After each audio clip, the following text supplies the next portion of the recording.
নমস্কাৰ point of ভিউলৈ আপোনালোক সকলোকে স্বাগতম যোৱা ভিডিঅ'টিত মই আপোনালোকক কথা দিয়া অনুসৰি আজি পইণ্ট অফ ভিউৰ মজিয়াত মই আলোচনা কৰিব ওলাইছো কেন্সাৰ অৰ্থাৎ কৰ্কট ৰোগৰ বিষয়ে এই কৰ্কট ৰোগ কেনেকৈ হয় কেন্সাৰনো কি ইয়াৰ লক্ষণসমূহ কি আমি কেনেকৈ গম পাম যে আমাৰ শৰীৰত কেন্সাৰৰ লক্ষণ দেখা দিছে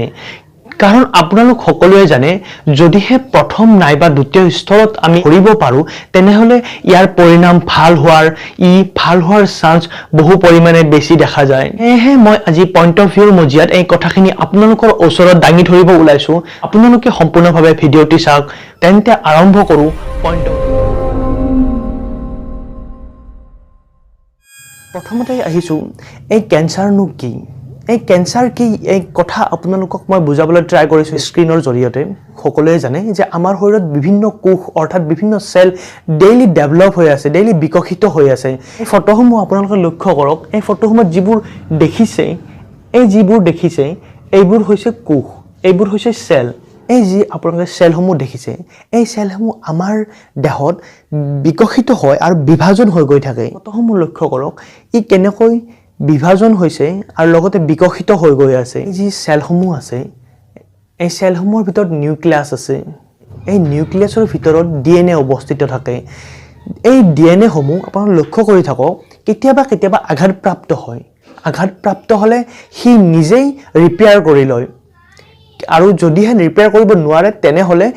সেললৈকে সংকেত পঠায় আমাৰ কোষসমূহলৈকে সংকেত পঠায় যাতে সি নিজে ডিফিউজ হৈ যায় যাতে নিজেই ধ্বংস হৈ যায় আৰু সেলসমূহ ধ্বংস হৈ যায় কিন্তু যেতিয়া এই ডিএনএ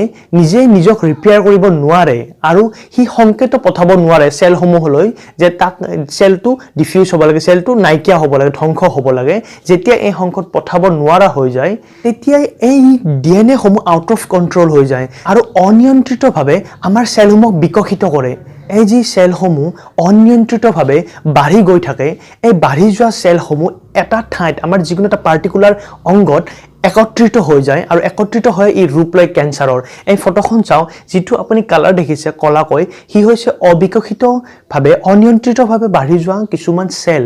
যিবিলাক আউট অফ কন্ট্ৰল হৈ ওলাই গৈছে আৰু এইখিনিৰ ৰূপ লৈছে কেন্সাৰৰ আমি প্ৰথম নাইবা দ্বিতীয় স্তৰত ইয়াক ধৰিব পৰা যায় তেনেহলে ই ইমান বিকশিত নহয় ই আমাৰ বেলেগ অংগলৈকে যাব নোৱাৰে এই যি অনিয়ন্ত্ৰিত সেলসমূহ আছে এই সেলসমূহ সাধাৰণ সেলসমূহতকৈ বহুত বেলেগ হয় ই বহুত ডাঠ হয় এতিয়া আহিছো ইয়াৰ লক্ষণসমূহ অতি গুৰুত্বপূৰ্ণ যদিহে এনেবোৰ লক্ষণ আপোনালোকৰ গাত দেখা দিয়ে তেনেহলে আপোনালোকে কেতিয়াও কাণসাৰ নকৰিব কাৰণ প্ৰিকশ্যন ইজ বেটাৰ দেন কিয়ৰ আপোনালোকৰ সতৰ্কতা বহু গুৰুত্বপূৰ্ণ প্ৰথম আৰু গুৰুত্বপূৰ্ণ লক্ষণ হৈছে যদিহে হঠাৎ আপোনালোকৰ ওজন কমি যায় যদিহে কোনো কাৰণ নোহোৱাকৈ হঠাৎ ৩-৪ সপ্তাহৰ ভিতৰতে আপোনালোকৰ ৪-৫ কেজিলৈকে ওজন কমি গৈছে তেনেহলে আপোনাৰ সতৰ্ক হওক আৰু মেডিকেল স্ক্ৰিনৰ ব্যৱস্থা কৰক তাৰ পিছৰ লক্ষণ হৈছে যদিহে আপোনালোকৰ কোনো অংশত লাম্প অৰ্থাৎ ডাঠ কোনো অংশ দেখিবলৈ পায় তেনেহলে আপোনালোক সতৰ্ক হওক কাৰণ বহু সংখ্যক মানুহে ভাবে যে ডাঠ অংশ হৈছে যদিও ইয়াত পেইন নাই ইয়াত বিষ নাই কিন্তু আপোনালোকক কওঁ যিবিলাক পেইনলেছ ডাঠ হয় যিবিলাক পেইন নোহোৱা ডাঠ হয় সেইবোৰ আমাৰ দেহৰ বাবে ক্ষতিকাৰক হয় আপোনালোকে স্ক্ৰিনত দেখাই দিছো এইবোৰ যদি আপোনালোকে লক্ষ্য কৰে আপোনালোকৰ বডিত তেনেহলে আপোনালোকে মেডিকেল স্ক্ৰিনিং কৰাওক তাৰ পিছৰ লক্ষণ হৈছে যদিহে আপোনালোকৰ ভইচ চেঞ্জ হৈছে যদিহে আপোনালোকৰ মাত বিনা কাৰণত কোনো কাৰণ নোহোৱাকৈ যদি বহি গৈছে যদি আপোনালোকৰ ভইচ বিনা কাৰণত আপোনালোকৰ ভইচ চেঞ্জ হৈ গৈছে তেনেহলে ই এক কেন্সাৰৰ লক্ষণ নেক্সট হৈছে ইনডাইজেশ্যন অৰ্থাৎ বদহজম যদিহে আপোনালোকৰ কণ্টিনিউ 10-15-20 এমাহ দুমাহ ধৰি আপোনালোকৰ বদহজম হৈয়ে আছে তেনেহলে ই আপোনালোকৰ বাবে এক সংকেত আজিকালি বহু মানুহৰে বদহজমৰ অসুবিধা থাকে কিন্তু যদিহে ই মেডিচিন খোৱাৰ পিছতো ভাল হোৱা নাই যদিহে কণ্টিনিউ এমাহ দুমাহলৈকে ই চলি আছে তেনেহলে আপোনালোকে মেডিকেল স্ক্ৰিনিং কৰাওক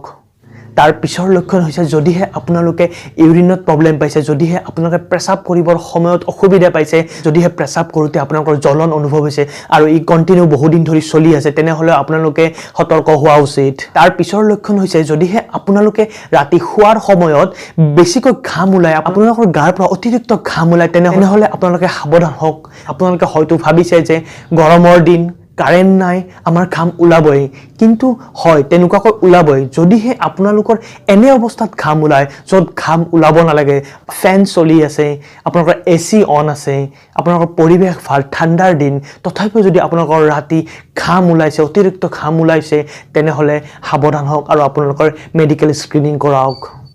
তাৰ পিছৰ লক্ষণ হৈছে বিনা কাৰণত আপোনালোকৰ ভাগৰ লগা উইদাউট এনি ৰিজন আপোনালোকে টায়াৰ্ড হোৱা আপোনালোকে ভালকৈ খাইছে ভালকৈ শুইছে তথাপিও যদি আপোনালোকে ভাগৰ অনুভৱ কৰি আছে যদি আপোনালোকে